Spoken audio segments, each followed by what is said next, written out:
एक दिन वृंदावन में राधा जी ने मुस्कुराते हुए कृष्ण से पूछा, प्रियतम, ये बताइए कि मनुष्य जो कर्म करता है उसका फल कैसे मिलता है? क्या सचमुच हर कर्म का परिणाम हमें लौट कर मिलता है?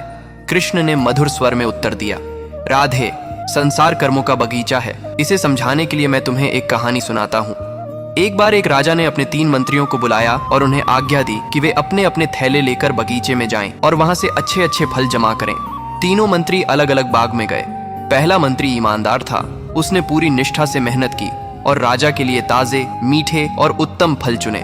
दूसरे मंत्री ने सोचा कि राजा हर फल का परीक्षण तो नहीं करेगा, इसलिए उसने जल्दी जल्दी कच्चे, सड़े और अच्छे बुरे सब फल मिला दिए।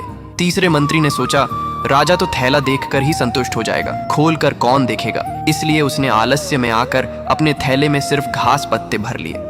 अगले दिन राजा ने तीनों मंत्रियों को बुलाया और बिना थैले खोले ही उन्हें उनके थैलों समेत 15 दिन के लिए जेल में कैद करने का आदेश दे दिया। अब वहां खाने के लिए कुछ और नहीं था, केवल वही फल जिनसे थैले भरे थे। पहला मंत्री, जिसने अच्छे अच्छे फल जमा किए थे, वह आनंद से 15 दिन तक खाता रहा। दूसरा मंत्री, जिसने मिश्रित फल भरे थे, कुछ दिन तो अच्छे फल मिले, फिर उसे सड़े हुए फल खाने पड़े और बीमार होकर कष्ट झेलना पड़ा। तीसरा मंत्री, जिसने केवल घास पत्ते भरे थे, भूख से कुछ ही दिनों में प्राण त्याग बैठा।